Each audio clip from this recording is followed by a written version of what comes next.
Yeah, how do I? Oh, okay, hold on. Did you bring your Garfield mic? Is that why it is? You didn't bring the real one? You brought your novelty? No, you know what? I changed all those things on and it's still red. Oh, there it is. All right. Whoa, there he is. All good? Well, today should be a very newsy edition of 32 Thoughts, the podcast, presented by the GMC Canyon AT4X as always. Merrick Delich and the man who puts the source in sorcery. You like that one, Elliotte? Very good. Elliotte Friedman. I thought about that one on my way back from Vegas the other day. It was about 3 o'clock in the morning, and I'm like, I'm going to try to come up with a creative way to introduce Elliotte on the next podcast. What do I associate Elliotte with? I associate Elliotte with sources. What would the root of that be? Maybe sorcery. Let's throw it out there. It was one of those flights, Elliotte, where I just couldn't sleep. And so that's where I came up with that. You'd been up a lot. As a matter of fact, there is a photo, which I will not tweet out, circulating of Jeff on the way down. I was in livestock row. I was in the very back, the last row in the airplane, in the corner. Yes. As someone slept on me. No reclining seat. No reclining Tough one, Merrick. No reclining seat. That's okay. I tried to watch as many John Wick movies as I could to pass the time. Let's start off with a three-way trade. The Columbus Blue Jackets, the Los Angeles Kings, and the Philadelphia Flyers. And there was a tricky sort of Rubik's Cube to get there. But by the end, here's what it looked like. Columbus receives defenseman Ivan Provorov. The Los Angeles Kings get Hayden Hodgson, Kevin Connaughton. They retain, by the way, 30% of the Ivan Provorov deal. The Philadelphia Flyers get netminder Cal Peterson, Sean Walker, Helga Grans, first-round draft pick from Columbus this season. That is 22nd overall. Columbus's second-round pick in either 24 or 25, and LA's second-round pick. Your thoughts on this one? Where do you want to start here? Which team do you want to start with? I think we start with the team that got the big player in the deal. I want to get to the rebuild with Philadelphia and what's next for LA, but let's talk about Provorov and CBJ. Okay, let's do that. Columbus here, they're looking for D. They are out looking hard for D. You know, for example, one of the things I'd heard, we mentioned on Saturday night's show that teams were calling the Devils seeking permission to either talk to Severson or trade for his rights. And I think Columbus was one of the teams that was looking at that too. So they're definitely looking for defensemen, and they want someone with term. Like, that's one of the things that Columbus really likes about this is they get a player who's locked in for a couple of years, and that really appeals to them. So they get Provorov. He's the type of player they're looking for right now. Just a defenseman they have a bit of control of, and I'm not surprised in the least that they targeted him as the kind of player they're looking for, because in addition to Severson, there were also some rumors with them and the possibility of someone like Orlov too. And Kekalainen is being aggressive in his pursuit of defensemen. There's no question about that, so I'm not surprised at all. Are you prepared? Because this is where my brain went right away, and perhaps for the obvious reasons. Are you prepared to make the connection between the Columbus Blue Jackets hiring Mike Babcock and them acquiring Ivan Provorov? And the reason I mention that is back at the 2015 NHL draft, that's the Connor McDavid, or maybe if/when he wins the Stanley Cup, we'll call it the Jack Eichel draft, dare I say. The Toronto Maple Leafs had an issue at the draft table, had an issue leading up to the draft. They were selecting 4th overall, and Mark Hunter, who was heading the draft, was making the decision, and he wanted Mitch Marner. At that point, no one knew more about Mitch Marner in junior hockey than Mark Hunter, and he was going to go with Mitch Marner. Mike Babcock, however, valued a young defenseman, and there were more than a few in that draft. There was also Werenski and Hanifin, but it is very much believed that Ivan Provorov was the defenseman that Mike Babcock stumped for at that draft at the Leafs table. I have heard that story, by the way, about all three defensemen. At one time, I've heard it about Provorov. Another time, I heard it about Werenski. And the third time, I heard about Hanifin. Actually, to be honest, Jeff, the first guy I actually heard it about was Hanifin. And then I heard it about the other two. And the story I was always told is that Mark Hunter, who was running the draft for the Maple Leafs, said, "Do you know what's in my contract?" And Babcock said, "What?" And he goes, "The right to make the draft pick." And he picked Mitch Marner, which turned out to be a great pick for Toronto. You know what else, as a sidebar, let's go down a side street here quickly. The Arizona Coyotes selected third overall. They went with Dylan Strome. Dave Tippett, who was the head coach at that point, much like Mike Babcock, although whether it was Provorov or Hanifin or Werenski, Dave Tippett very much was trying to convince scouts, I guess Tim Bernhardt would have been the head scout at that point, to take Ivan Provorov. So the Maple Leafs weren't the only one. The other thing Arizona did at that draft was they could have traded for Dougie Hamilton. And they didn't, because they could have made that deal. And I remember interviewing Don Maloney on the floor after that draft was done, and he did say, yes, we could have had a deal for Dougie Hamilton that would have given Boston the third overall pick. But he said, you look at our conference and you look at our division and you look at, we have to play against Anze Kopitar and we have to play against Joe Thornton and we have to play against Ryan Getzlaf. We have to get a big center. So he chose to keep the pick and take Dylan Strome. I understood his rationale completely at the time. So there were a lot of rumors going around about that draft.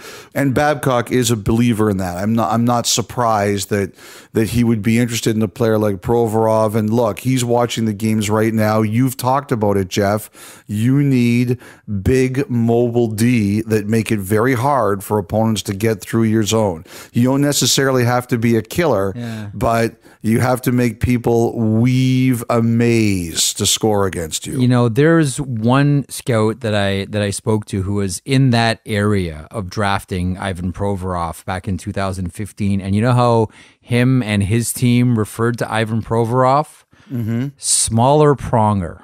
That's what they called him. Now, he didn't have that edge that Pronger had, but he said all the things that Pronger does, the long bomb passes, the defend really well, the big stick, the whole deal.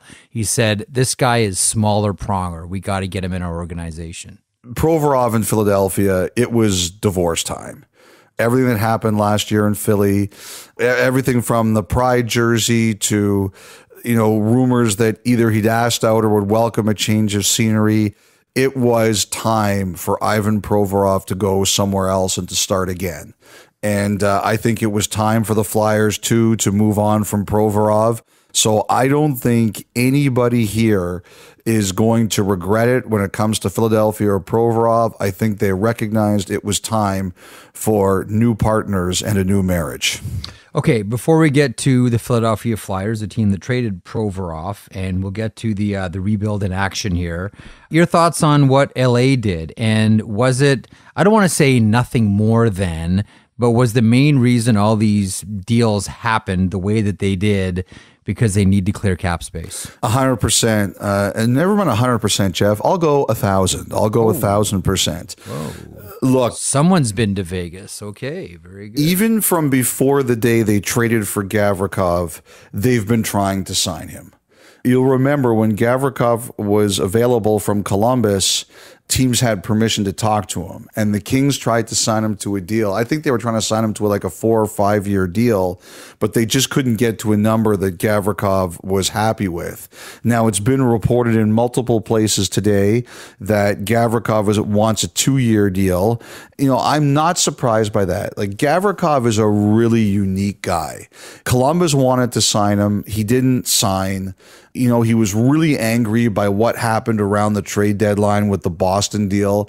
He was upset he was made to sit out as long as he did. He was upset that the trade didn't happen.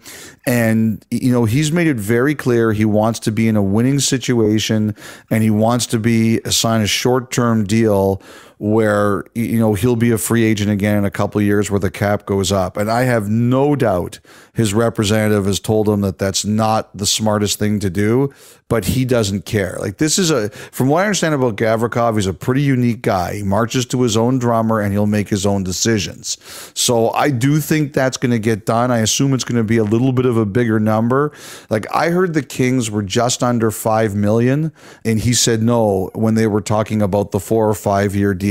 So I assume it's going to be a 2-year in the 5s, high 5s, mid 5s, maybe 6. I'm not exactly sure here, but that's going to get it done. And, the Kings last year, when they were talking to Arizona about Chychrun, they wanted Peterson in that deal. They wanted Arizona to take that money, and I don't know what happened. I just know that there were some hard feelings there. Like I think the Kings thought they had a deal. Arizona apparently said we never had an agreement on this. I don't know exactly what happened there, but obviously Philly is ready to weaponize their space. They did it. And, as we talked earlier, there were rumors that like Arvidsson was out there for the Kings to clear money, but now they have some finances to do what they need to do. And it'll be interesting to see where they go in the goaltender route. Are they going to go Korpisalo or are they going to go somewhere else? Now we're talking about goaltenders here. Let's get to Philadelphia because the Carter Hart question is very much out there. But before we get there, the Philadelphia Flyers, look, if you had any doubts about what Daniel Briere's plan was with the Philadelphia Flyers after hearing him speak various times, this is his first trade, and this is a trade for the future very much. So they move out Provorov. To your point, it was time. Yeah. Cal Peterson comes in. Sean Walker, the defenseman, comes in, who just, by the way, as a side note, is pretty quick buddies with Morgan Frost. They train together, skate together, work out with Jared Pignataro in the offseason. They're fast buddies here in the area where I live. Anyhow, Helge Grans comes in, prospect, second-round draft pick of the Los Angeles Kings, defenseman, good skater, heavy shot, like real good, hard shot. The one thing when I checked out there after the trade, what does he need more of? Someone told me intensity. So John Tortorella can bring out intensity in players, and you saw that with Owen Tippett. You wonder if he can do the same thing with Helge Grans. A first-round draft pick from Columbus, that is this year's 22nd overall. A second-round pick, another 24 or 25, and LA's second-round draft pick. This is eyes to the future, Elliotte. It absolutely is, and it's exactly what someone called him today, Big Brass Ones Briere said he was going to do. Holy alliteration, Batman. I love the alliteration, so I'm happy to use it. It's exactly what he said he was going to do, and he did it. And, maybe we have an early contender for the Macklin Celebrini pick in next year's draft. Philly is staking its case for number one. We haven't even gotten to this year's draft, and we're already talking about next year's draft. But, he said he was going to do it, and now he's doing it. And it'll be interesting to see what happens with Hart. Now, you mentioned Hart here. I'm getting some very, very different feedback on what's going on here. I've got some people saying it's nowhere near close, and I've got some people saying they thought it was getting pretty hot.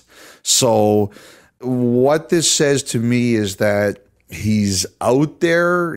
Everyone knows he's available, and people are kind of picking at the Flyers and saying, okay, what are we going to do here? I think there's going to be some teams here that we haven't thought about. Someone suggested to me Montreal, maybe. They have Jake Allen for another year. Sam Montembeault had a really good season and a really good Worlds, but Hart's got a high ceiling. But I will say this. I had a few people really point at Toronto. Now, the interesting thing about this is I always wonder because, Treliving's the GM in Toronto now. And he makes a lot of calls. Like, he's in on everything. And one of the things I kind of remembered was now that he's here, we're going to hear Toronto being involved in more things. Simply because I think he is a guy who really looks out there for what's available. So sometimes I look at this and I say, all right, like this is him just putting his feelers out as opposed to anything serious. Now, like I said, Jeff, I've had some real mixed messages on this one. I had one denial it wasn't going to be Toronto, but I had some other people say, just keep looking at it. And, the one challenge here is, let's say it was Toronto. They have to do something with Matt Murray. Well, Philly's off the board now. Like, it would be easy if they wanted to trade for Carter Hart, say, okay, you take Matt Murray. Well, Philly just did that with Cal Peterson. So if Toronto is going to be in this, that means you're letting go of Samsonov, and Wool is your other goalie next year, but you have to find something to do with Murray. And that's the one thing I do think that if Toronto's going to do this, they have to have a plan for their other goalie. A lot of people are talking Buffalo, and I think Buffalo is just going to be rumored in every goaltender deal until they come out and either say we're making a trade or we're going with what we have. I just think that's the nature of the game. I heard some people talk about Ottawa. That was denied to me. I think everybody knows that Danny Briere is open for business. What I get a disagreement on is how close any of this is. And that's going to be the most fascinating thing over the next few days. You know which team I really wonder about here? Who's that? With Carter Hart, the San Jose Sharks. That's a team that doesn't want us to take a step back, but they know they have to start to really turn this team over. There's not going to be a classic teardown. And with someone like Carter Hart, who's 24 years old, like, you're not going with a kid here. I know he's, restricted free agent with arb rights next season, but Reimer's a UFA. They have Kakinen for one more season. Then he's a UFA out of San Jose. We kept here, and they want more defense, and they need goaltenders as well. I don't know. I just lob it out there for consideration on a Hockey Talk podcast. I have to think there's going to be a lot of teams at least looking at this. And, you mentioned goalies. Look at all the goalies who are in play right now. There's Hellebuck. There's Gibson. Yeah. There's Hart. Jari. Everything's now completely different in Pittsburgh because they've got a new boss there. But, I heard Jari when they were talking during the season, he wanted some term, like 5 to 6 years. So, I don't know where that's going to go. You want to throw Dan Vladar out there? I don't know. Like, one of the Dustin Wolf's playing next year. I just wonder at the very least if Calgary and Markstrom have a conversation. And Markstrom has complete control. And I know this is going to burn up the city of Calgary, but I just don't think Craig Conroy is doing his job if he doesn't at least have that conversation. Mm-hmm. The other name I'd like to add here is Saros. Nashville did have some conversations about him at the deadline, I think with the Kings. The way that it's kind of going there, I think it would take a big offer, but I think if something did come, they would at least consider it. I was told that that one was very unlikely to occur. Not saying those conversations didn't happen, because they absolutely did. I was just told that one was a highly unlikely. I would agree with you. I think you would have to come at them with a great offer. Listen, what did you and I do on trade deadline day? We chased Saros rumors. Yeah. Right? Because that name was very much out there. There's a lot of goalies out there. Everybody thinks Gustafson's going to re-sign in Minnesota. That's going to get done. Mm-hmm. But I think there's a lot of movement with the goalies. And so, we'll see where this goes. There's different ages, there's different contract statuses. Depending on a team out there needing a goalie who they really think is their guy, you're going to have options here. It's a couple in Carolina, Elliotte. Yeah, Anderson, Ranta. Yeah, there's options out there. And there might even be an Aiden Hill, by the way. We're going to get to the Vegas Florida Panthers series here in a couple of moments, but more news from around the NHL first. A couple of days ago, you wrote about Alex DeBrincat of the Ottawa Senators and that organization doing their due diligence, seeing what's out there, what the marketplace is. He's someone who's poised to become an unrestricted free agent, not next year, but the year after. We all know there's new ownership coming in. That'll bring with it various management complications, etc. What is the latest with Alex DeBrincat?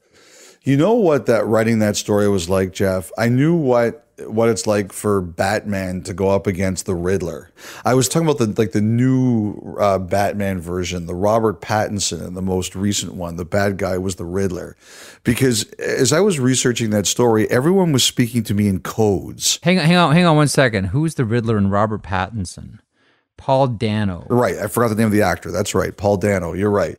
But everyone was speaking in codes. They're like, well, you've got to find out, but they're exploring what to do and things like that. Basically, it was a euphemism of they're probably going to trade him, but you have to be careful. because, there's always a chance that they don't, but there certainly appears to be a feeling around the league that it's much more likely DeBrincat's going to get traded than not. And, to be fair, there were some people who said to me, there's no chance he's resigning there, but I had some other people say, don't go there because they think that, some of those guys really want to try to convince him to stay because they think he could be a real important part of their team for a long time. But the bottom line is, and I completely understand this from DeBrincat's point of view, is he's not signing until he understands, at least for long term, until he understands who the new owner is going to be and what the plan is. And we're not going to know that anytime soon. Like, even if one group suddenly gets, okay, you have the right to negotiate to make the sale, it's still going to take 2 or 3 months to sort that out. So Ottawa's made it very clear they at least have to have an idea of who's interested by the draft at the end of the month. So, they're doing their work there. And I think there is interest. Like, for DeBrincat, there'd be tons of interest. With that release, I look at honestly, Elliotte, I look at DeBrincat and I say, on a team that played the way that the Chicago Blackhawks used to play, and that is that strong, heavy possession game, hold on to the puck and, get it to DeBrincat, just shoot it whenever it's on your blade, as opposed to a dump and chase team, a go, fetch and catch. I think DeBrincat just sings. On any team that wants to hold the puck as much as possible, I mean, choose your team around the NHL that's like that. I think DeBrincat would be an outstanding addition. There'll be huge interest. Absolutely. And like, I'll say this. I don't know that this is where he's going to end up going, but there's a lot of focus on those like central area teams. Like, well, I shouldn't say that because Detroit's not in the central, but they're central-ish. We'll call them that, central-ish, like Detroit, St. Louis. Like, I had one guy say to me that that's a Doug Armstrong player. Like, that's a guy that Doug Armstrong would want. So those are some of the teams that people are kind of focusing on. But obviously, I think there's a ton of interest. See, I kind of look at the Carolina Hurricanes. I really do. That just screams Hurricanes to me. Yeah, that's absolutely true. But the Hurricanes to me seem like the kind of team that would rent him for a year. I don't know that they would sign him to what he's going to get in the free agent market. Okay, the other Ontario team, the Toronto Maple Leafs, and we continue to read headlines about the future of the core four. What if they stay, Elliotte? Well, the one thing I wanted to mention about this was I had a very interesting phone call with someone about all this stuff about, who's signing for what and everything. And they said to me that they believe that one of the things that came out of this season was that the Toronto wanted to de-emphasize the core four. What does that mean? Well, that's a great question, Jeff, and I'm going to answer it for you. I'm sorry I interrupted. Not that the organization feels anything negative towards those players, but I think there was a feeling amongst like just the entire group, like other players on the team, some of the coaching staff, the front office and the organization, that there's too much about them. Too much about the core four, and then, I don't know, what do you call them, the other 19? They felt it interfered in the growth of the team. And one of the things I heard that was talked about was, if you take a look at like the third and fourth line over the last few years, there's been a lot of turnover.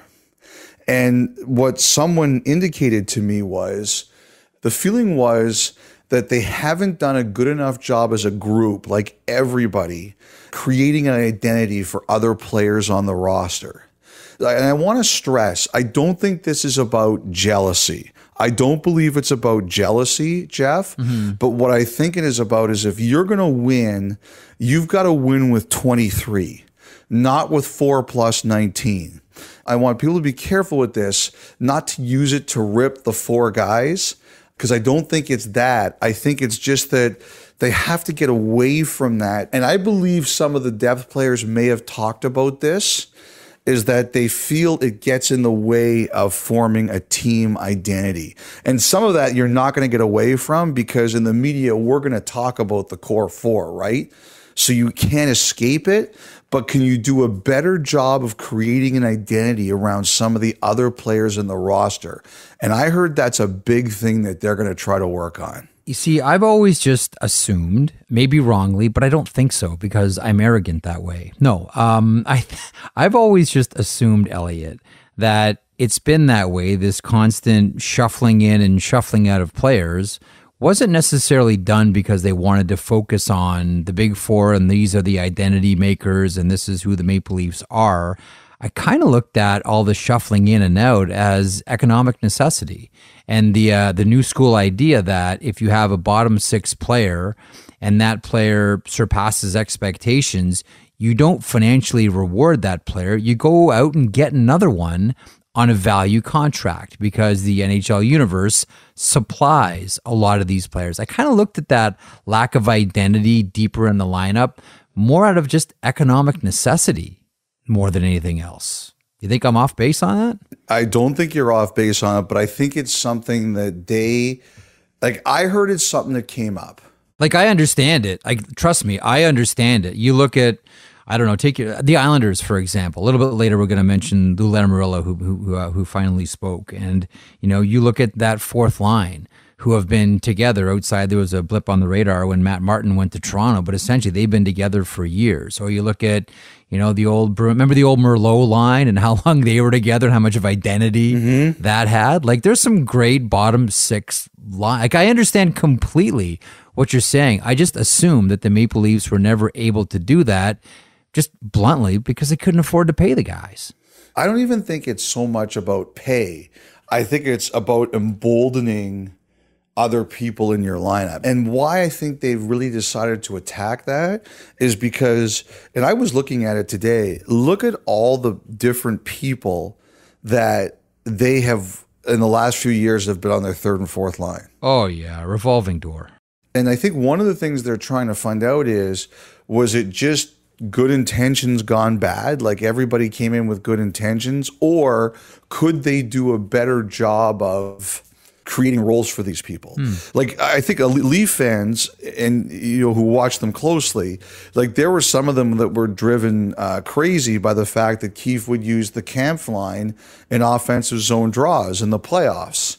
And I actually thought that was about him trying to do that, trying to create a fourth line that had, or a third line, whatever you want to call it, that had some identity to it. But just overall, I've heard that they are committed to less oxygen on the core four and more about building the team around them. And like I said, the person said to me, it wasn't anything about these were bad guys necessarily, but it's like there's so much talk in that market about it that they think it has internally, it's affected how even they talk about them.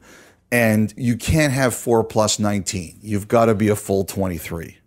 Okay, to the Calgary Flames, is there anything new on the coaching? You mentioned Craig Conroy a couple of seconds ago and doing due diligence and talking to people and talking to players. What about talking to prospective coaches? I don't know this for sure, but here's who I think some of the group is. I think Ryan Huska is still there. I think Mitch Love is still there. I think Travis Green is still there. And one other person I've heard there is Todd Reirden. If you'll remember, Jeff, in one of their previous coaching searches, Todd Reirden was a finalist. And when I heard that while I was traveling on the other day, it made sense to me because I think Travis Green got a serious look from them a few years ago too. So what that kind of says to me is that Craig Conroy is going through some of their previous history of coaching interviews and saying, well, we liked that guy back then. Let's relook at it here.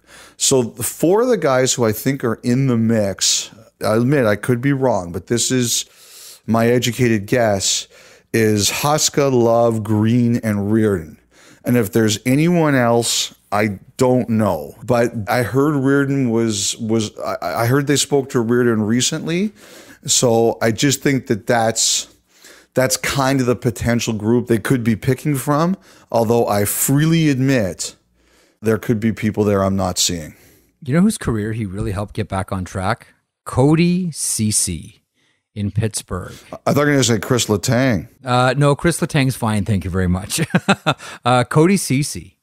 The Penguins have had, Sergei Gonchar, who did, wonders with that blue line as well. And I was always told, like, hey, big up Todd Reardon when you get a chance, because he's done, and he did a lot with a lot of those blue liners, and most notably Cody Ceci. So that doesn't surprise me that the Calgary Flames are having a look at Todd Reardon. Okay, let's hit pause here on the podcast. Should mention as well, a little bit later on, you will hear interviews that Elliotte and I did with both head coaches in the Stanley Cup final. So that is Bruce Cassidy and Paul Maurice. Should mention as well, on Wednesday morning, probably by the time you're getting this podcast, the Matthew Tkachuk and Alex Pietrangelo interviews, which you've already heard here on the podcast, will be available on our YouTube channel. So that's on Sportsnet's YouTube channel. Check that out. The pleasure's mine. Gather round, scream and shout, dance about on a good time. Soon enough, we'll end it all, leave for now, I'll be back to my whole life. Pleasure's mine. Gather round, scream and shout, dance about on a good time.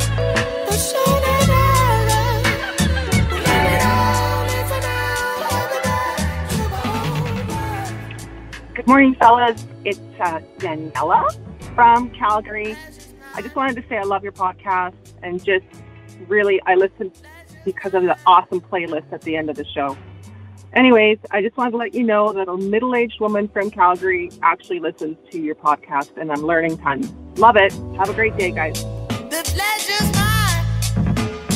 Gather round, scream and shout, dance about only good times. But soon enough, we'll end it all, leave for now, I'll be back to my old life. Listen to the 32 Thoughts podcast ad-free on Amazon Music, included with Prime.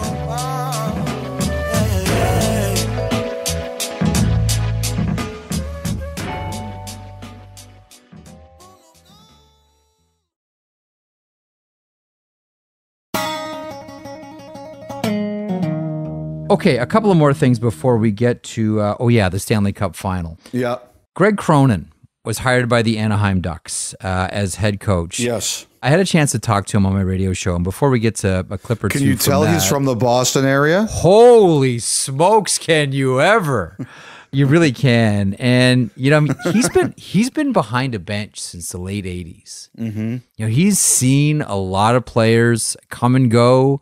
Like, I think of like a player like Zdeno Chara, for example, who, he was there as an assistant with the Islanders. He saw the young, raw, gangly Zdeno Chara, and then watched him through his career blossom into a future Hall of Famer. This guy's seen a lot. This guy has coached some really interesting teams, some really interesting players, and now he's tasked with shepherding a really young Anaheim Ducks team as they transition to the next phase of whatever this squad is going to turn into. And whatever it is going to feature Zegras, and is going to feature Mason McTavish, netminder Lucas Dostal, defenseman Jamie Drysdale, and about a million other young defensemen that they have as well. Every single CHL league, the defenseman of the year was an Anaheim Ducks prospect. Well done, Anaheim scouting departments, and whomever the Anaheim Ducks draft second overall in this year's NHL draft. This is a tall order, and we wondered who was going to get it. Turns out it's Greg Cronin. So I'll tell you a funny story before we play one of your clips. So way back at the beginning, we kind of mentioned that he might be a guy who was on their radar. I wasn't sure he would get it, but I knew they'd look at him. Mm-hmm. And the other thing too is, don't forget that in the Anaheim organization, they kind of listen to Paul Kariya, and Paul Kariya is really tight with Joe Sakic. Joe Sakic, of course, runs the Avalanche, and who was their American Hockey League coach, Cronin. I wish I would have thought of that earlier, because I would have leaned into it even more. But a friend of mine heard us talking about Cronin, and he was curious. So he saw the picture of Verbeek and Cronin at the press conference, and he decided to listen to their conference. And he goes, Elliotte, I'll be honest with you. I saw the picture of the two of them. I was like, who are these two cavemen and how can they really be about hockey in the 21st century? And so he said he was blown away by some of the stuff Cronin talking about, because even though Cronin looks like an absolute killer and quite frankly sounds like one too, and he is very hard-nosed, like don't mistake that for a second. But the way he talked about things like cross-ice seam passes and stuff like that. Yeah, he's smart, man. He was expecting this guy to be like a barbarian of hockey. Like, we're going to kill people. There's going to be blood all over the ice. And he said he was just pleasantly surprised by some of the new way that Cronin talked about it. Now, I'll say this about Cronin. Like, I had more than one person say to me, they're really curious to see how Cronin and Zegras are going to get along, because he will push Zegras. He will test him and he will push him, and he will probably handle Zegras in a way that he's never been handled. But if Zegras is receptive to it, he said that this could be a guy who pushes him into the next level. It's going to be a long time since Zegras has been pushed like this guy will push him, and he will speak to him very bluntly. He said it's going to be interesting. He said it has a real chance to work, but it's going to be different for both of these guys, because Zegras pushes back too. Like, he's a blunt kid. For sure. So, I think that's what a lot of people are going to watch, is just how do they form their relationship and how do they make it mutually beneficial for them and the team. Let me play something here from the radio show from earlier on Tuesday. This is, you talk about the Paul Kariya, Joe Sakic connection. I asked him, I said, how do we get from Cronin to Verbeek? There's one very specific person. Let's hear. That's a great question, Jeff. And I, if you would have asked me this a year ago, I was just getting ready to do an interview with the Boston Bruins. And that, to me, and I've asked that same question you asked me probably 100 times, because I've been doing this so long, and I see people that get jobs, and I try and connect the dots, and I don't really know where the dots started or where they connect. So, I didn't know Pat. I didn't know him at all. I think ultimately what happens is a guy that I work with was my direct boss in Colorado was Craig Billington, and Craig actually retired a year ago. Played a long time in the league, had a lot of stops. One of his first stops is in New Jersey with Pat. Yeah, New Jersey. So that's he, that's what it is. All right. Yeah. So Pat and Craig knew each other, but with respect for the process, there was no, Dallas has a job, and there was no announcement. So it was actually Craig had told me, I think if there's a change in Anaheim, you and Pat would mesh really well, even though he's a Western Ontario farmer and I'm a Boston guy. And it's a strange dynamic, but he predicted it, and it really meshed well. You know what? Like Craig Billington, that makes sense too. You know what? Absolutely. Jeff, you're making sense today. I'm not used to that. By the way, one other thing about Anaheim, one of the things I heard at the Stanley Cup final, somebody mentioned to me they heard it at the Combine, is apparently, remember a couple of years ago when Dodonov was supposed to be traded from Vegas? Oh, what a glorious few hours that was. That turned into a few days. So he was supposed to go from Vegas to Anaheim, and then he showed that, the Ducks were on his no trade, and the trade got overturned. Well, apparently the Ducks have asked the league for a compensatory draft pick for that. And I think it's under consideration. Like, I don't know where that pick's going to be. Apparently, I can't remember if they were supposed to receive a first or second round pick. I've been traveling all day. But apparently the Ducks said that because the mistake wasn't on their end, they should get some sort of compensatory pick. And again, I don't know what they've argued for. I don't know where it would go, what the league is thinking about here, but I've heard the league is at least considering the idea. So we'll see where that goes. Okay, that's something we'll stand by for. Meanwhile, it was a couple of podcasts ago that we wondered if Lou Lamoriello of the New York Islanders was going to hold any type of press conference or make himself available to media/fans. And Lou relented on Tuesday, June the 6th. He had the New York Islanders season ender. To start off, can you sort of explain why, this is happening today instead of, on breakup day? Well, I didn't think it was necessary, and I had a lot of questions that I wanted to get answered and wanted to get right at it. And quite frankly, my focus wasn't on answering questions. It was more asking a lot of questions and getting answers to questions.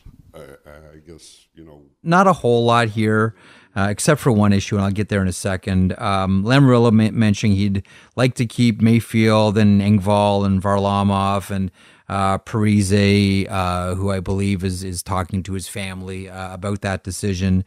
And it sounds like the ball is kind of in his court in that one. He said he's coming back. He said Lane Lambert is coming back, and that's where he started to pull up short. So fill in the blank there for yourself. Now, he was also asked about Josh Bailey, and the quote was, Never. In Josh's case, it looks like, maybe it's near the end for here in our situation. Josh and I have, I think, a man-to-man relationship as far as honesty, and we will work with him, whatever, to help him. But my priority is doing what's best for the team. We've talked about Josh Bailey. You've talked about Josh Bailey a couple of places and a couple of different times. 1 year, $5 million contract. That's what's remaining on his deal. Your thoughts on the Islanders and a decision with Josh Bailey? I think this is what we all expected. He wasn't playing at the end of the year. And, I really liked one thing in particular that Lamoriello said. He said, I have a lot of time for Bailey, basically, but I have to do what's best for the team. And that's always the way he's done it. What it says to me is he's going to try to get Josh Bailey into a position that he wants to go. He's going to say, where do you want to go? And he'll try to get him there. He may not be able to do it, but he will try. Ultimately, I think we all know that this is the best thing for both the player to get a fresh start and the Islanders. Now, while I was in my Uber to the hotel tonight, I got a very interesting text message about Lamoriello's media conference today. Okay. At one point, he talks about their 5 centers, and in alphabetical order, those centers are Barzal, Cizikas, Horvat, Nelson, and Pajot. And then you go up front. I think that we're fortunate to have the 5 center icemen we have. When I say pure center icemen, certainly Matt Barzal was moved over to the right wing, which I do agree and did agree with that movement. But we have the option to, if something should come about to make us better in a different situation, we could change the construction of our offensive lines. I got an interesting call from someone who said there is no way that Lamoriello drops that fact without a reason. Like, everything Lou Lamoriello does is calculated. Yes. So what he's thinking is one of 2 things is happening here. He's either just saying, okay, we'll be able to be flexible with our forwards, or he's saying, I have an extra center. And he's kind of wondering if it's B. I choose to believe that he's saying I have an extra center and I would like some cap relief right now because I have all these players I would like to sign. Can someone help me without me begging to someone to help me here? I'm just pointing out I have 5 centers. Have I mentioned that you win Stanley Cups down the middle and I've got 5 of them? I kind of wonder, he does nothing without a reason. So that one was definitely out there. The same person said to me he thinks they're looking for a right D and another scoring forward, or a forward who can score. That's just something I wanted to throw in because, we talk about the whole DeBrincat thing being the Riddler. I don't know, what's the Riddler times 1,000,000? That's the Islanders. So, you just have to figure out the smoke signals, I guess. Difference is, in any Riddler, in any version of Batman, the Riddler talks a lot. That's the opposite of the Islanders. That's true. That's the opposite of this team. The silent Riddler. The silent Riddler. Yeah, we'll go with that. It seemed as if also, Elliotte, after we released any podcast or made any tweet, every now and then we'd get a just tell us Caufield's deal is done, or tell us the Cole Caufield contract details. Well, now we can. Cole Caufield signs with the Montreal Canadiens. It is an 8-year deal, max term, $62.8 million. That means the AAV is $7.85 million. Your thoughts on the deal between two agents, one current and one previous, Pat Brisson and Kent Hughes? Well, I never thought this one was going to be a problem. I really believed it was always going to get done, and I really believed the Canadiens were going to get term as they wanted.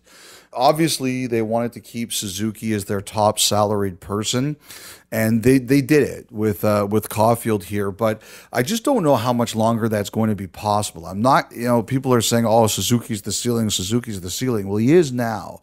But as the cap goes up and, one of their other prospects maybe hits it big, or they really want to sign a big-time free agent, I don't think you're going to be able to do that. So, but they did it here. And, the one thing I think everybody has to remember is it's kind of like Jason Robertson a little bit.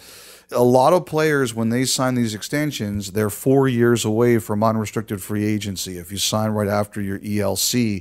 Caufield wasn't. He was 5. And, it's pretty clear to me that in exchange for the term, he just got more of the money up front. And these are the years when the escrow and the CBA is maxed out at 6%.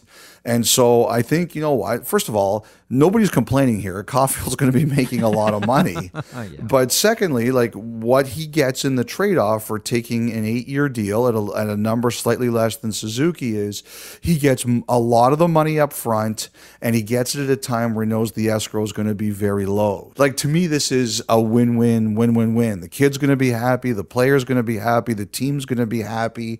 I always say, if the player's happy with their contract, that's the only thing that matters. And this kid's got nothing to be upset about. That's for sure. Montreal Canadiens fans are now hoping they have their version of Bergeron and Pasternak with Suzuki and Caufield. And listen, these two are really good. Are dynamite young players. So good deal for the Habs. Good deal for the kid. We'll be back to talk about Game 2 and preview Game 3 after this. Last week in Vegas at Stanley Cup Media Day, David Amber sat down with Vegas Golden Knights defenseman Zach Whitecloud for an extremely wide-ranging interview. Here's a snippet from that interview. You mentioned your community, Zach, and this could be a historic moment, right? You could be the first Stanley Cup winner ever from the Sioux Valley Dakota Nation. What does that mean to you? There's a lot of words to describe that. I think that could be a long conversation too. They've always been supportive of me. They've been encouraging. They've given me resources that I was able to use growing up playing the game to take the burden off my parents. I take a lot of pride in being a role model for our people and showing that, with hard work, dedication, and having the people that love you and support you be by your side through this whole journey. I think I just want to be a representation of hard work, and just when you love something, go after it.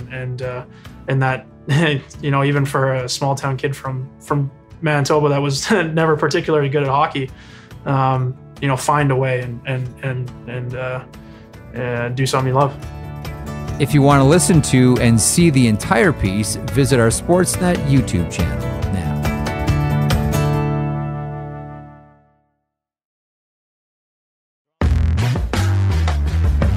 Celebrate the final horn for seemingly minutes. Face-off won by Watt. The Golden Knights kill the clock, and Stanley Cup Final Game 2 is over. 7-2. The Knights smack down the Florida Panthers.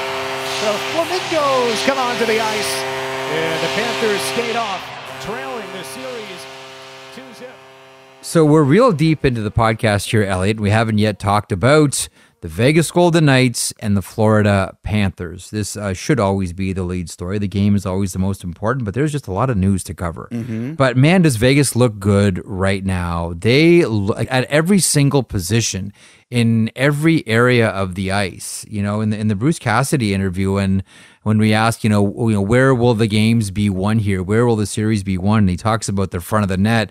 Vegas looks like they're beating Florida, not just in the front of the net, but in the corners, along the boards, in the neutral zone.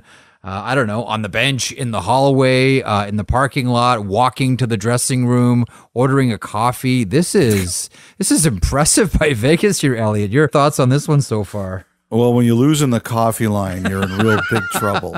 That's what it seems like, Elliotte. You know, it's totally true. They've absolutely swarmed them. They've absolutely dominated them.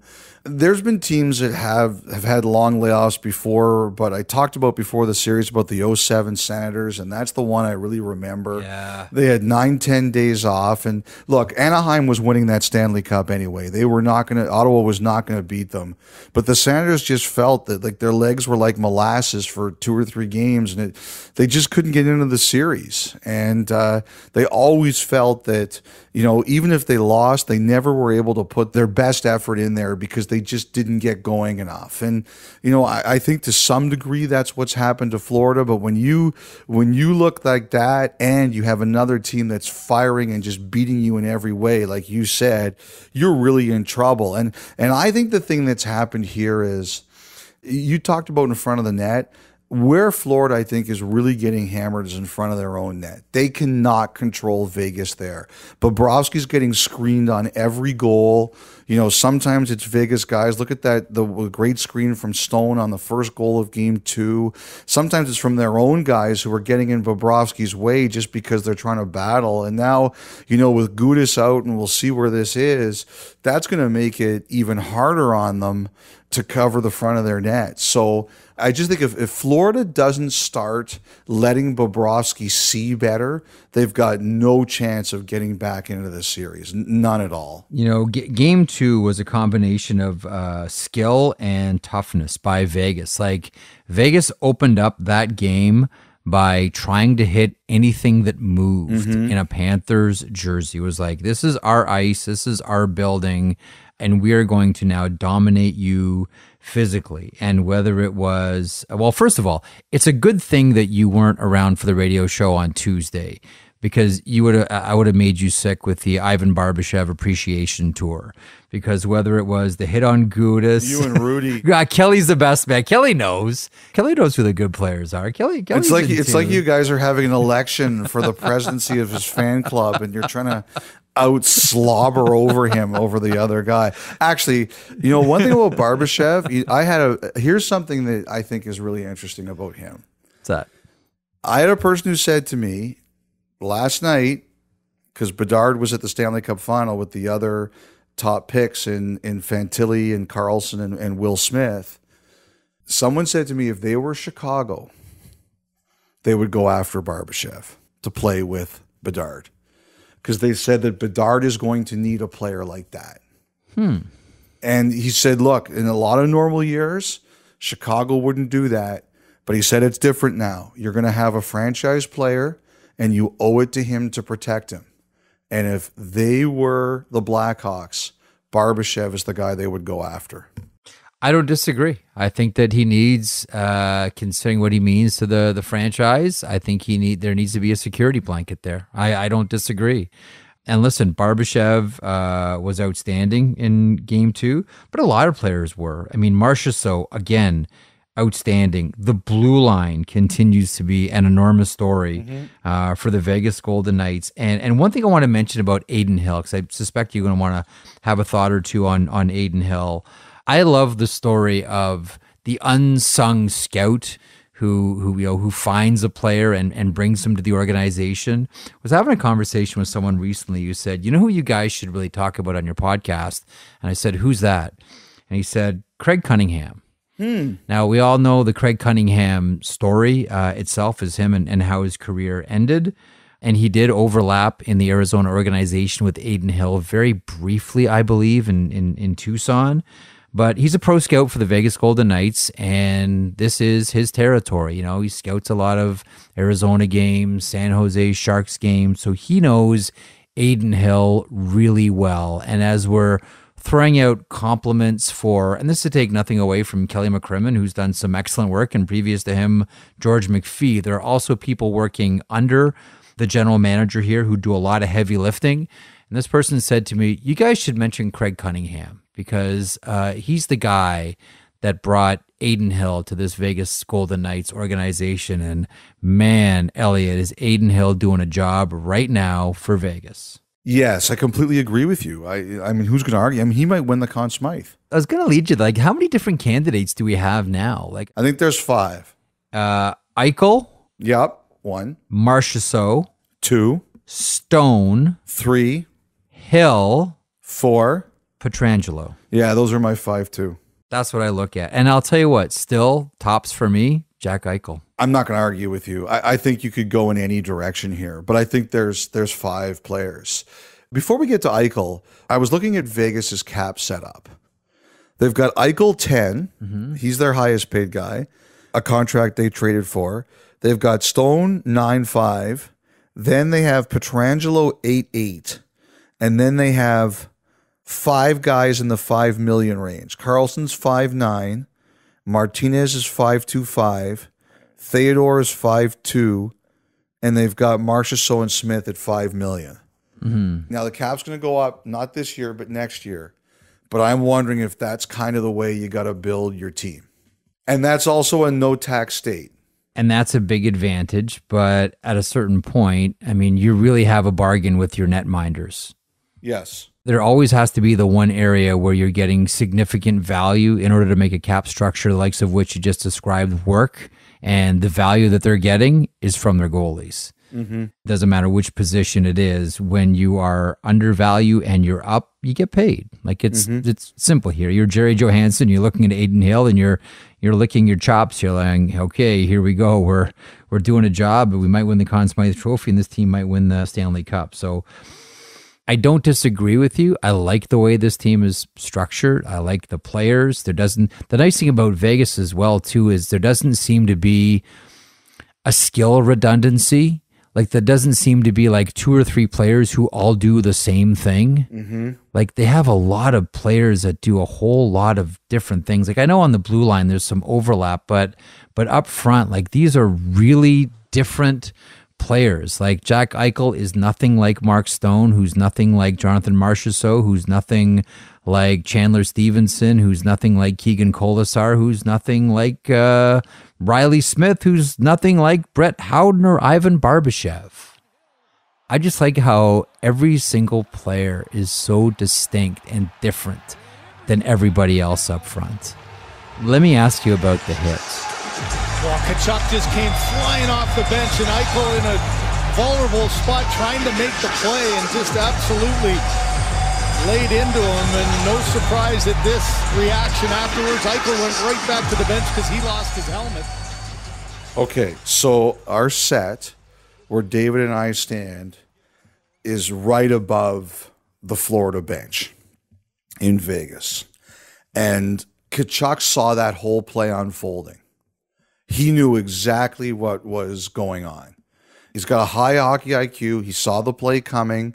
I think it was Jen who pointed out on TV that Eichel couldn't see him behind Marchessault for a while. He saw the way that was going. And I think in whatever that game was at the time, 5-1, whatever it was. 4-0. 4-0, you said, Jeff? Yep, 4-0. Like he knew he could make a big momentum play. I think he pulled up. I saw Eichel with the puck. I saw where Tkachuk was. I was like, he's going to kill him. I absolutely saw it coming. And I still think Tkachuk pulled up. I don't think he hit him with as much force as he could have. Now, initially, I thought Eichel ducked, but as he said later, he toe picked. And I thought Kevin made a great point on TV that if Eichel falls backward, it's not as bad. But he fell forward and he got crunched. Like, I'm like everybody else. I thought Eichel's season was over. Not only that, and our directors John Sapala caught George McPhee with that great shot of him saying, F me. Yeah. But I thought not only were we talking about Eichel being done for this year, but I was thinking, when's he going to be back? Christmas? Like, I couldn't believe it when he was back for the third period and he said he was winded after the game when I asked him about it. But I still don't think Tkachuk hit him as hard as he could have, because I was watching that whole play develop and I could see it. Now, I'll say this too, Jeff. the loudest hit I've ever heard was Dustin Byfuglien on Mark Stone. Oh, man. This was not that. Well, thankfully, in both those situations, the players that got hit got back up. And I still don't know how Stone got up from that Byfuglien hit. Yep. And thankfully, Jack Eichel came out for the third period. And by the way, made a great play setting up Jonathan Marchessault. As the Knights change players. Eichel to Marchessault, all alone. He scores! Welcome back, Jack. Marchessault makes it 5-1. 2 minutes into the third period. 12th of the playoffs for Marchessault. I think the Florida defense kind of forgot where Marchessault was on the it's play. like, how does that guy get wide open? Well, Jack's going to find him. Not only did he come back, but he came back with authority and made another absolutely brilliant play. Oh, I should mention it to you too. I told him that people online were comparing it to Korea. Oh, yeah. In the 2003 final. And he was like, no, not even close. And Dave Keon, Dave Keon Jr., who works for the NHL, he was helping do the media work in the Golden Knights dressing room, and he was there when I mentioned it to Eichel. He was like, no, not even close. But even Eichel was like, no comparison. It was not the same. He laughed. He was good about that. I don't know. When you saw the hit, I'll be honest, and this may sound bad, but my first thought went to his neck and his spine. Yeah. I thought about the ADR surgery, and I thought, Dr. Prusmack, who we had here on the podcast, and when he came back, I thought, wow, like that is again, like I'm not a doctor, so I don't know. But my first thought when I saw Jack Eichel come back, I said, what a victory lap for ADR. Because there are a lot of players, we talked about this before, a lot of players that had significant misgivings once they found out that teams were in control of medical authority over their bodies. And I think a lot of players wondered about this surgery specifically. And, would it be able to withstand? Sure, it's been used in football before, MMA, etc. But I wonder how many players looked at that and said, you know what? More so than ever, if that's an option to me, I'm going to think really long and hard about taking that option. Like I can't help but thinking that's a victory lap for ADR surgery. Yes, I agree. Elliotte, one last thing I want to ask you about. The closing seconds, and Paul Maurice, Brandon Montour takes the faceoff, Mark Stahl, Aaron Ekblad, Josh Mahura, Gustav Forsling out there with them. Now, Brent Sutter did this once upon a time with the Calgary Flames back in 2010, but what did you think of 5 defensemen out there for the draw? I have a theory. I'm curious if you do. Well, Montour was really hacking at whoever the Vegas center was. So I remember who took the face-off the night of the brawl, Calgary, Vancouver on Hockey Day in Canada. Viexa, Kevin That's did. right. Yeah. Kellen Lane, by the way, set the record for quickest fight into his career. I think it was like 2 seconds when the fight started. So here's my theory. And again, this is just speculating based on how we know Paul Maurice. My theory is this is Paul Maurice not so subtly saying to the officials, you've thrown out all my forwards. This is all I have. This is all I have. I got to throw out all my defensemen because you've kicked all my forwards out of the game. Yes, I think you're probably right because he's the kind of person who would do that. I'll also say this about Vegas. Everything about that Florida's done that's driven crazy their opponents, it's not working with these guys. No. They're going to have to find another way to do this because it worked at times against Boston. It worked at times against Toronto. It didn't happen so much against Carolina, but they won the series. Vegas knows this identity of the Panthers, and they are not letting it happen. Like, I didn't like the first Tkachuk misconduct. I understood the second one. I did not like that at all. The first, But, Vegas sent a message that the way you've pushed around other teams and driven them into distraction, it's not going to happen to us. Oh, I know what else I wanted to mention to you as we wrap this part up before the interviews. What's up? So I was asking, when it was 2-0, like, if there's a parade here, is it going to be up and down the strip? And I was told that when the Aces won the WNBA title, they set up like a stage, but it didn't move. It was like a set stage on the strip. But I was thinking, you got to take the Stanley Cup up and down the strip. Yeah. And what someone told me was that Vegas has absolutely refused on any level to discuss the possibility of a parade. Like the Knights organization. Yes, not even talking about it. Until it's over, apparently they've said, we're not talking about it. So this is all going to be thrown together at the last possible minute. Well, you know what? I don't have a problem with this. Like, I think it's just superstition. Like, I completely understand. And, this is not something I want to bother the Knights with, but it makes me wonder, like, if you remember in 2018, they picked up the trophy after they won the conference and they lost the Stanley Cup final. Yeah. So this time they didn't touch it. Like, I just wonder if there was a conversation back then and they're like, we're not doing this. No, I get it. I get it. I don't. In this case, with the Stanley Cup, I would be the same way. I would be like, do not bother me with this. Okay, let's get to the interviews. Now, we should preface this by saying these interviews were recorded last Friday at T-Mobile Arena in Vegas. So I don't think they sound dated. They shouldn't. It was pretty generic, but nonetheless, you'll hear from Paul Maurice, head coach of the Florida Panthers. But first, here's Bruce Cassidy, head coach of the Vegas Golden Knights. Bruce, back in the Stanley Cup final. Is this the best team you've ever coached? Boy, that's a good question. I think it is, top to bottom. I think there's been some years in Boston we might have had a more dominant line or maybe a deep pair, but at the end of the day, top to bottom. And we'll find out this next series, right? There's one thing I remember you saying. I can't remember if it was the morning of Game 7 in 2019, but I think it was. You said, I just want my name on that damn cup. I've always remembered that. Yes, and that's getting closer, right?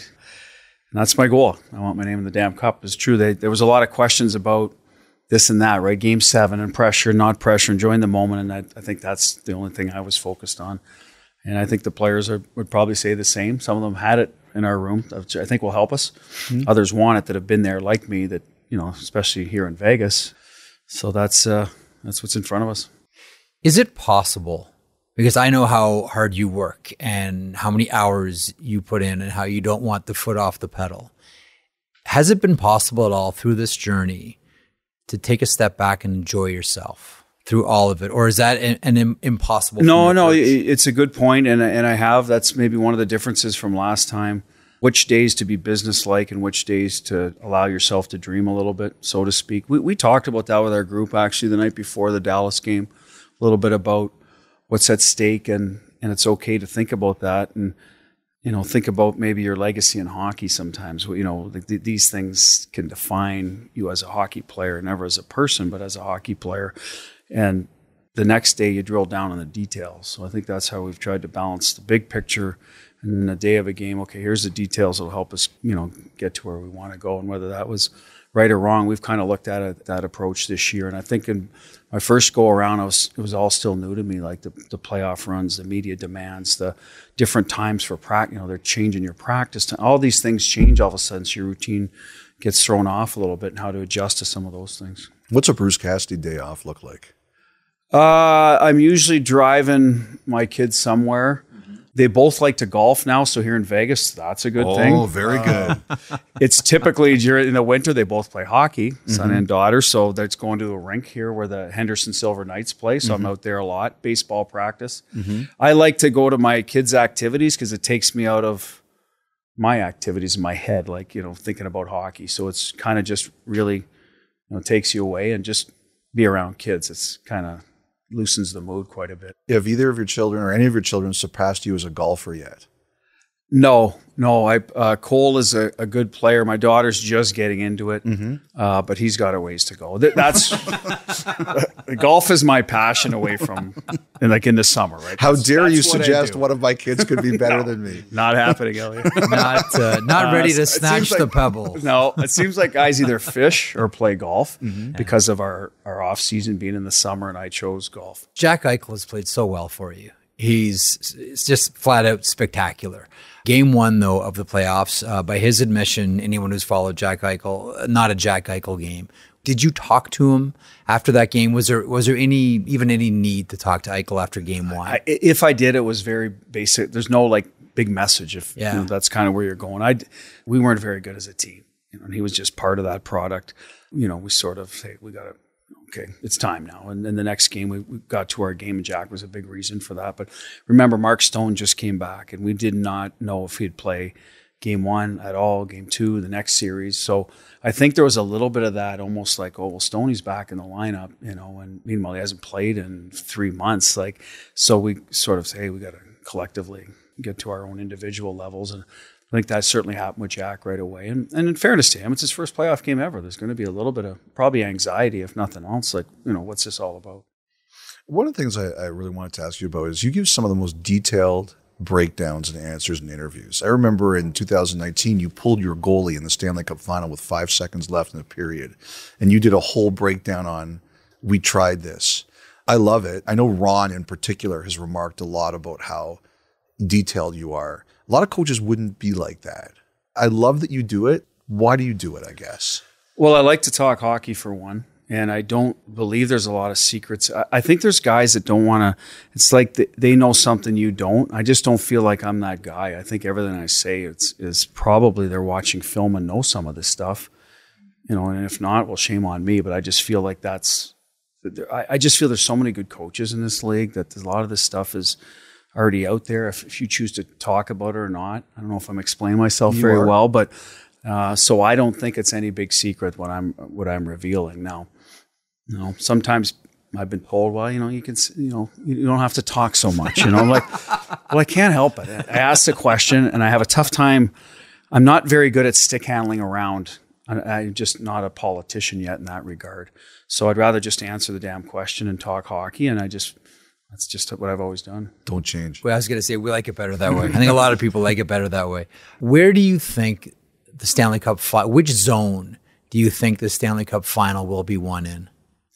Well, it's interesting because I would say in the slot battle. So you've got the slot battle in each zone, depending where the puck is. If that, I think the team that controls the neutral zone, is always going to have an edge because you're forechecking, you're getting to your game. I think both teams forecheck well, but if we get away from that, I think the slot battle will determine the Stanley Cup. Can I ask you about Boston? Sure. We all go through it. I've been fired before.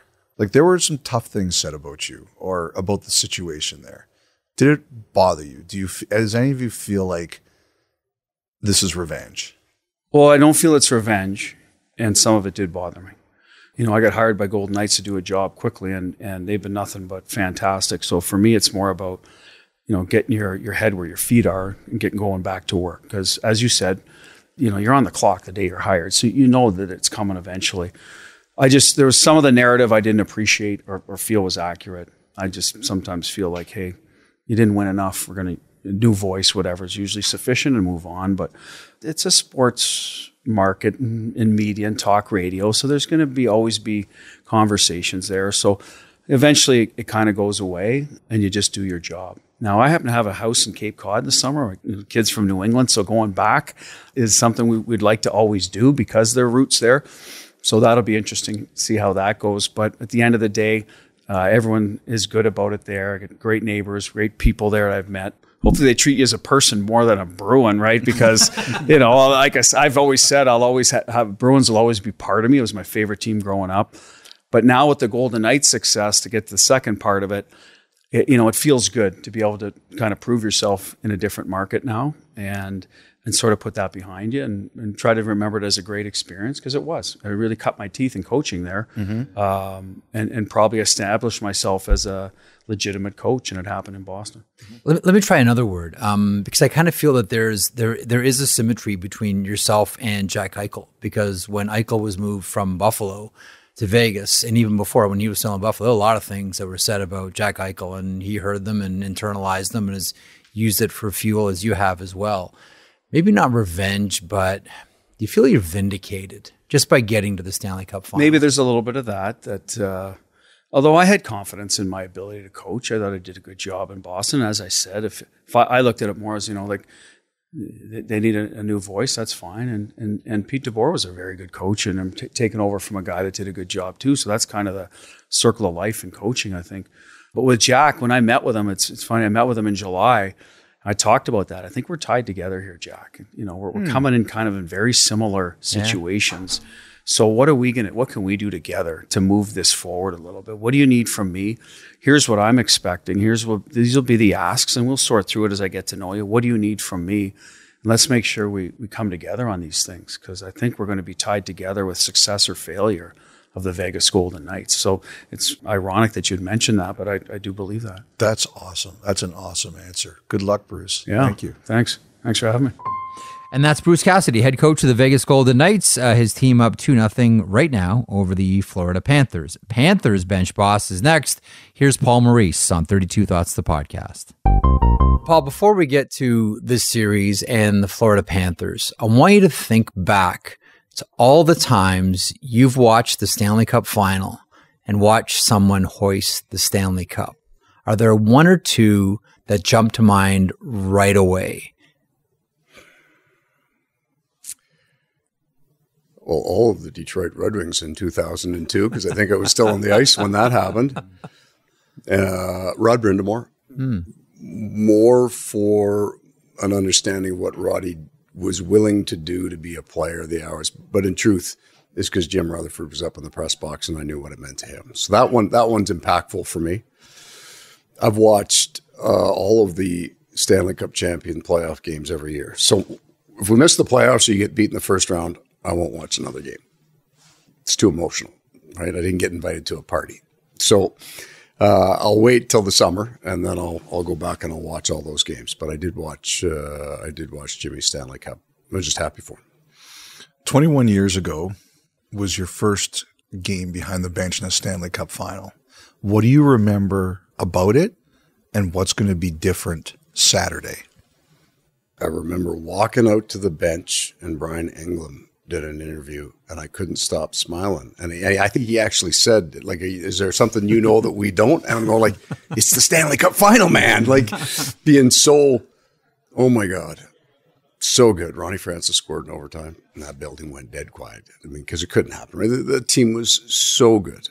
10 Hall of Famers, I think, on it, and Scotty Bowman. So I remember that because I didn't know that I would expect that.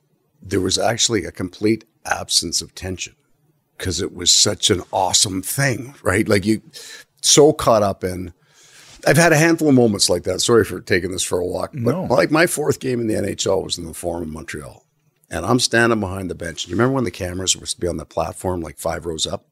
So when they do the national anthem, my dad was born in Montreal. We watched all the Hab games growing up. When they do, you had a picture of all the Canadian players standing on the blue line. It wasn't that far off me standing behind the bench. I was like a 5-year-old kid. I'm standing behind the bench in the Forum in Montreal. So I've had a handful of those, and I had that. National anthems are always awesome. I enjoy them. You know, standing behind the bench when they go, and I remember taking that in, thinking like, this just cannot possibly get any better than it is. And then we lost in triple overtime in Game 3, and reality set in.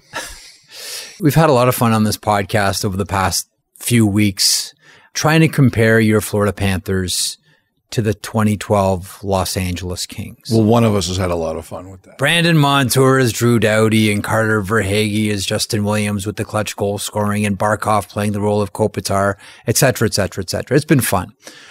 But you've been around hockey a long time. Are there any players on your team, or does this team in general remind you of any other teams? Like, are there elements of your Panthers that remind you of something else? No.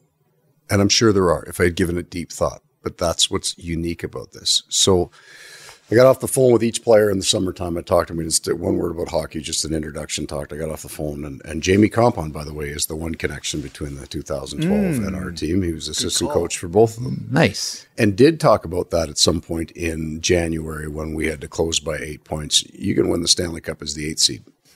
But your game has to be dialed in and right.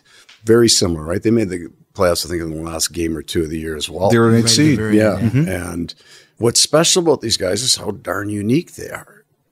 They are in a good mood all the time, even when you're hard on them, but not in a bad way. They are positive. They are upbeat. They are laughing all the time. They are funny as hell. And that's okay. And I learned that from them. It's okay to laugh. It's okay to enjoy the moment because they work hard enough. They work so hard that even a bad result's not a problem. Work your butt off and have fun. Right? Those are the two rules. But the work your butt off hard is really hard to get to. So I'm not just saying you got to compete at a hard level that in the third period of a game, when you're working and there's all this tension and somebody says something funny, you can laugh because there's nothing else for you to do basically on the ice. You're going as hard as you can. And that was funny. So I've had a heck of a time with that. Well, Tkachuk kind of talked about that a little bit. Like this has been the spring of Tkachuk on the ice and off it. Right. And he talked about how the two of you guys learned to trust where he could get to another level. Like he was a good player, but now he's an even better player. Right. So I'm wondering about maybe that phone call you had with him or how you developed that trust. How did you get Matthew Tkachuk from here to there? I didn't, but I watched him. So we have a certain route that you're supposed to run on a breakout. And on the bench, he doesn't run the route 3 times. So go down and tell him I want you to run an inside route on that. Okay. Then I watch the video. He was right. I was wrong. Now, you run the route because the coach says run the route. But in the situation that presented himself, it was the wrong route, and he ran the route. And that's when I learned, you can learn more, ask him questions, and learn from him more than I'm going to teach him. I do believe that Jamie Compon has had a major impact on him. Jamie does a lot of individual video, defensively, small things. They're not trying to change his game. Small things that make him a little bit better. And after that, it's no impact. I mean, I've sat in awe of this young man, and it's not, sure, it's not on the ice. Yeah, it's on the ice. He's unbelievable hands. Scores these huge goals. I mean, I didn't like him in Winnipeg, right? Like he kept doing that to us, right? He'd drive you nuts all game. It'd be a tight game. And then 2 minutes left, he'd score. It had to be him, right? Why did it have to be that guy? And then you get around him. You should see him move around the room. Truly. The first week he was in town, he took all the trainers out for dinner. Okay, that's smart, right? He does it once.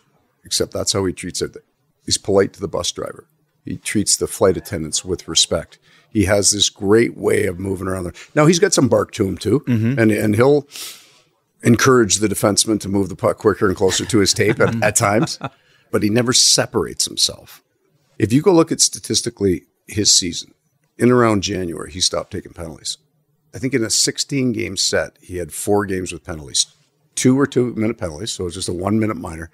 And then 2 were like 17, and 1 was against Ottawa, and his brother started. So that's there. But he stopped taking penalties. He's not in the penalty box anymore, and he scored. Here's the other stat. He actually has a higher scoring rate. In his first few years, he'd have a higher scoring rate when he did take a penalty. So we needed to figure out a way to get him to keep the higher scoring rate, but get rid of the penalties because he doesn't need them. He'll be a hard man, and if it gets on the ice and it gets going, he's probably in the middle of it. But away from it, he's not starting fires anymore. He's just playing the game. We spoke with Bruce Cassidy, and one of the questions we asked was, where is this series going to be won? And we talked about neutral zone. That's an obvious conversation. But the one area that he pointed out was the slot. That's where this thing is going to be won, according to Bruce Cassidy. According to Paul Maurice, where is this series going to be won? Yeah, I don't want to tell you that because it's critical to us. So they have 2 or 3 things that they're very, very good at, elite at. And eventually, he's right. The game always ends up to the net front, right? The percentage of goals that scored from the slot is so much, and the inner slot are just, you're scoring at like 4% outside them. So for sure. So how does it get there, right? Each team is going to try to get the puck in the slot really in different ways. They're going to do everything they can to keep us from getting it the way we do, and we're going to do everything we can to get them, stop them. But theirs is different. So we've seen versions of their game in Toronto and Boston. Not so much Carolina, who got a ton of slot shots on us. Don't get me wrong.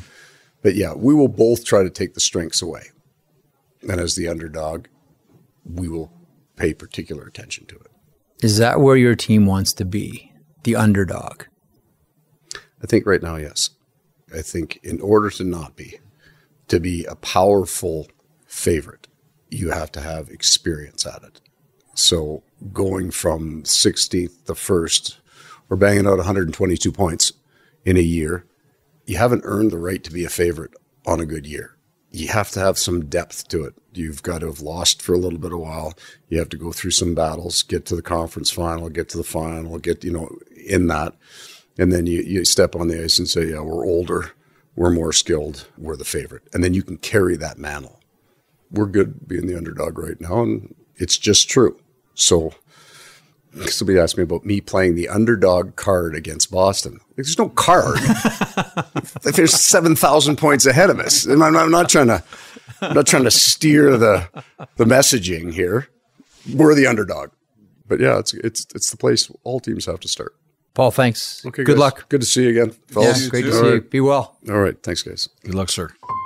And that's Paul Maurice, head coach of the Florida Panthers. Don't forget Game 3 Thursday.